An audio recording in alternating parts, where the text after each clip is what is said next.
जय श्री राम भक्तजनों, आप सभी का स्वागत है श्री रामचरितमानस वार्षिक पाठ में। श्री रामचरितमानस वार्षिक पाठ में हम प्रतिदिन 3 दोहे और मंगलवार के दिन 6 दोहे पढ़ते हैं, जिससे हमारी संपूर्ण रामायण 1 वर्ष से पहले 11 महीने में पूर्ण हो जाती है। जिन भक्तजनों पे समय की कमी रहती है, वे प्रतिदिन 3 दोहे पढ़कर 10 से 15 मिनट देकर अपना जीवन सफल बना सकते हैं। बोलो जय श्री रामचंद्र की जय। श्री रामचरितमानस वार्षिक पाठ करने से पूर्व हम सभी देवी देवताओं का आह्वान करते हैं कि वे भी हमारी श्री रामचरितमानस में सम्मिलित हों और हमें अपना आशीर्वाद प्रदान करें। बोलो जय श्री रामचंद्र की जय। सर्वप्रथम शिव शंकर भोलेनाथ पार्वती माता को प्रणाम व आवाहन, तत्पश्चात सभी गुरुजनों सभी देव देवताओं को आवाहन व प्रणाम कि वे भी हमारी श्री रामचरितमानस में सम्मिलित हों और हमें अपना आशीर्वाद प्रदान करें। बोलो जय श्री रामचंद्र की जय। तो शुरू करते हैं आज की कथा। जाई देग रघुवंश मणि नरपति निपट कुसाजु, सहमी परे लखी सिंघिनी मनहु वृद्ध गजराजु, मंगल भवन मंगलहारी द्रवो सुदशरथ जर बिहारी। रघुवंश मणि श्री रामचंद्र जी ने जाकर देखा कि राजा अत्यंत ही बुरी हालत में पड़े हैं, मानो सिंघनी को देखकर कोई बूढ़ा गजराज सहम कर गिर पड़ा हो। सो ही अधर जरई सबू अंगु, मनहु दीन मनिहीन भुअंगु, सरो से समी प्रदी की कई मनहु मीचो घरी गनी ले। राजा के ओठ सूख रहे हैं और सारा शरीर जल रहा है, मानो मणि के बिना सांप दुखी हो रहा हो। पास ही क्रोध से भरी कैकई को देखा, मानो साक्षात मृत्यु ही बैठी राजा के जीवन की अंतिम घड़ियां गिन रही हो।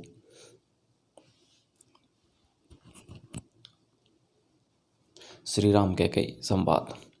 करुणामय मृदु राम स्वभाव, दी प्रथम दीख दुखो सुनाने काऊ, तदपि धीर धरी समऊ विचारी, पूछी मधुर वचन में दारी। श्री रामचंद्र जी का स्वभाव कोमल और करुणामय है। उन्होंने अपने जीवन में पहली बार यह दुख देखा। इससे पहले कभी उन्होंने दुख सुना भी नहीं था, तो भी समय का विचार करके हृदय में धीरज धरकर उन्होंने मीठे वचनों से माता कैकई से पूछा। मोहि कहु मातु तात दुख कारण, करिय जतन जे ही होई निवारण। सुनहु राम सबु कारनु हेहु, राजहि तुम्हें पर बहुत सनेहु। हे माता, मुझे पिताजी के दुख का कारण कहो, ताकि जिससे उसका निवारण हो को दूर हो वह यत्न किया जाए। कैकई ने कहा, हे राम सुनो, सारा कारण यही है कि राजा का तुम पर बहुत स्नेह है। दैन कन कहे नहीं मोहि दुई वरदाना, मांगे हूँ जो कछु मोहि सुहाना। सो सुनी भयो भूप और सोचो, छाड़ी ने सके तुम्हारे संकोचो।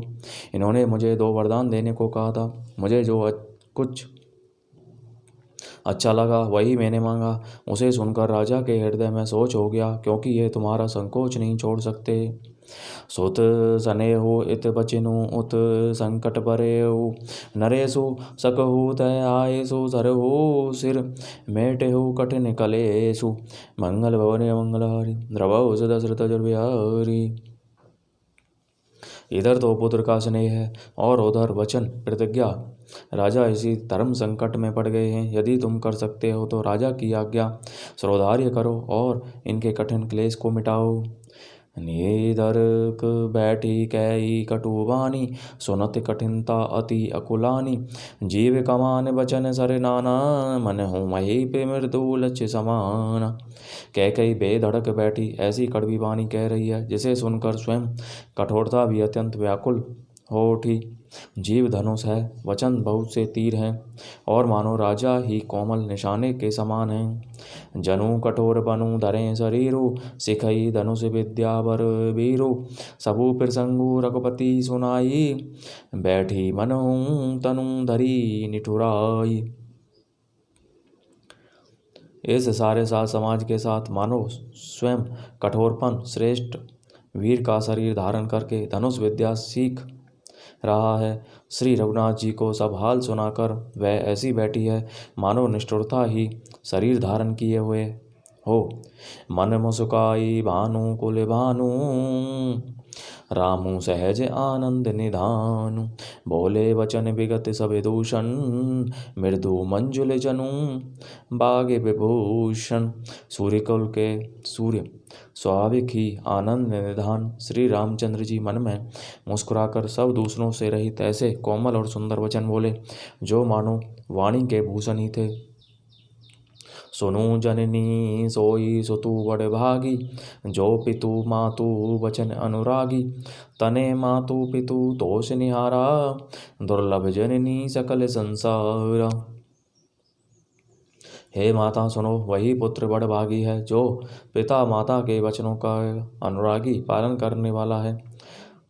आज्ञा पालन के द्वारा माता पिता को संतुष्ट करने वाला पुत्र हे जननी सारे संसार में दुर्लभ है।